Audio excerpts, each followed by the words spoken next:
नमस्कार, आप देख रहे हैं खबर उत्तराखंड और आपके साथ मैं हूं प्रदीप्ता रमूला। उत्तराखंड में शुरुआत से ही सशक्त भू कानून की मांग होती रही है।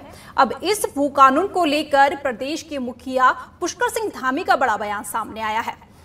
पुष्कर सिंह धामी की माने तो अगले साल तक सरकार प्रदेश में सशक्त भू कानून लागू कर देगी और इस तरह से जिस भू कानून की मांग अब की जा रही थी, इसको लेकर प्रदेशवासियों में भी खुशी नजर आ रही है।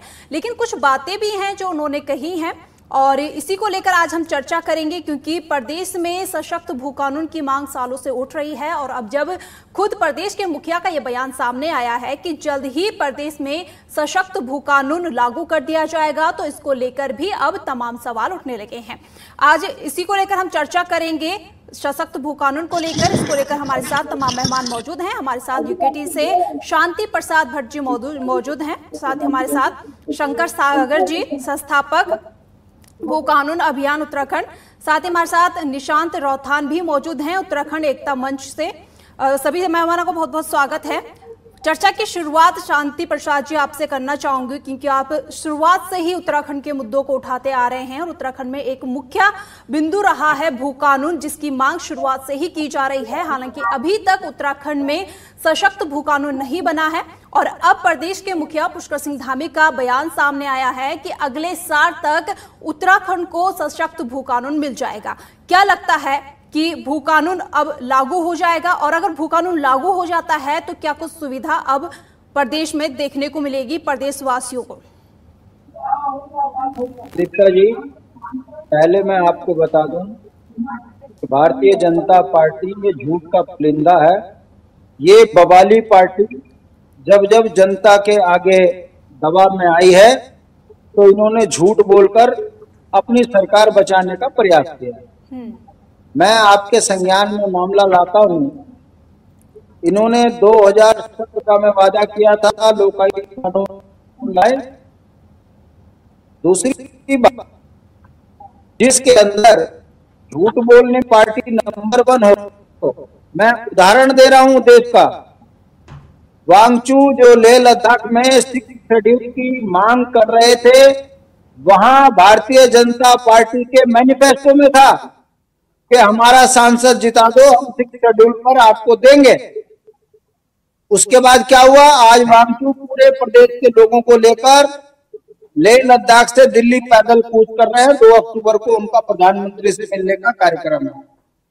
कहने का मतलब है, किया वादा वहां, चुनाव जीतने के बाद उन्हें शेड्यूल नहीं दिया। बड़े बड़े उद्योगपतियों को लेह लद्दाख में जमीन देने का काम ये भाजपा सरकार ने किया। ऐसे ही प्रदीप्ता जी, मैं पूछना चाहता हूं कि आज उत्तराखंड क्रांति दल के दबाव में, तमाम सामाजिक संगठनों के दबाव में आकर मुख्यमंत्री जी बयान दे रहे हैं कि मैं इस राज्य में सख्त भू कानून लागू करूंगा, मूल निवास लागू करूंगा। मैं आपसे पूछना चाहता हूं कि भारतीय जनता पार्टी एक तरफ तो यूसीसी ला रही है और यूसीसी में प्रावधान है कि जो लिविंग रिलेशन में रहेगा 1 साल के बाद उसको यहाँ का स्थायी निवास बना दिया जाएगा। तो फिर कहा गया मूल निवास? दूसरी बात, ये कह रहे हैं कि हम सख्त भू कानून लागू करेंगे। शहर और शहर के इर्द गिर्द की सारी जमीनें खुर्द-बुर्द करते हुए पूरे गांवों को इन्होंने शहर में कन्वर्ट कर दिया और शहर में इन्होंने छूट ले रखी है। कोई भी आए, जमीनों में जो है खरीद फरोख्त करे और रहे। कहने का मतलब है, झूठ के पांव नहीं होते। मुख्यमंत्री जी ये नहीं बता पा रहे हैं कि जब आप मूल निवास सख्त भू कानून की बात कर रहे हैं तो यूसीसी, फिर इसका मतलब 9 नवंबर को आप जो है यूसीसी नहीं लेकर आओगे? ये आखिर अपनी ही बात में कैसे उलझ रहे हैं?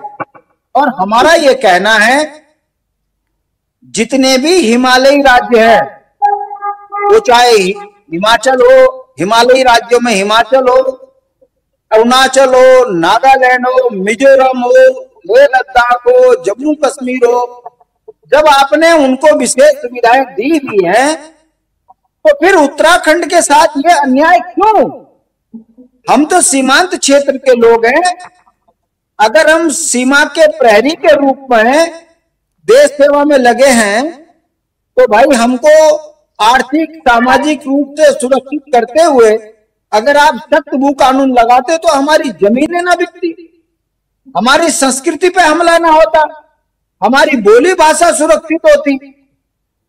आपने 9 नवंबर 2000 को जब ये राज्य बनाया उसी समय आपने उत्तराखंड के भाग्य के साथ ये खिलवाड़ किया कि राज्य के 26 राज्य विरोधी संशोधन आपने उत्तर प्रदेश में उत्तराखंड पुनर्गठन के टाइम पर कर दिया।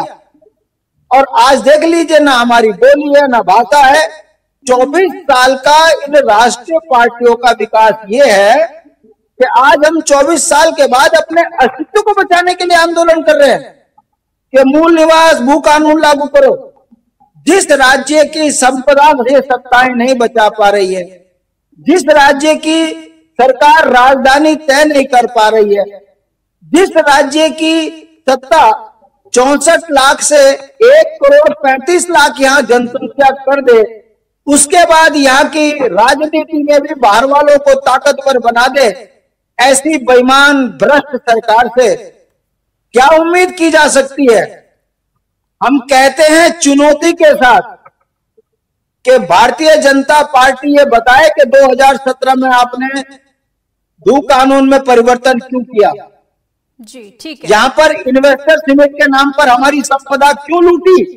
ठीक है। और अगर हमारी संपदा का लूट मची है तो क्यों नहीं उन पर मुकदमा करा जा रहा है, जिन्होंने कहा था कि लाखों करोड़ का इन्वेस्ट कराएंगे और नौजवानों को रोजगार देंगे। तो कहने का मतलब है प्रदीप्ता, ये भाजपा आंदोलनों से डरी है, ये भ्रष्टाचार और बलात्कार में फंसी ये भाजपा जनता का ध्यान भटकाने के लिए ये इस तरीके का बयान दे रहे हैं। अगर वाकई ये ईमानदार है तो फिर 9 नवंबर को भारतीय जनता पार्टी यूसीसी कानून को नहीं लाएगी तो माना जा सकता है कि सख्त भू कानून मूल निवास ये लेकर आ रहे हैं। वरना ये कैसे आप मूल निवास की और कैसे भू कानून की बात कर रहे हैं? शहरों में तो सारी जमीनें बेचती। ठीक है। उत्तराखंड क्रांति दल का कहना है, उत्तराखंड क्रांति दल का कहना है सख्त भू कानून लागू हो, शहरों में उबार के जमीन न की जा रही थी। अब सीएम पुष्कर सिंह धामी ने कहा है कि अगले साल तक प्रदेश में सख्त भू कानून आ जाएगा। संतुष्ट हैं आप? भारतीय जनता पार्टी झूठ बोलती है, संतुष्टि का कोई मतलब नहीं है। और हमारा ये कहना है यूसीसी कानून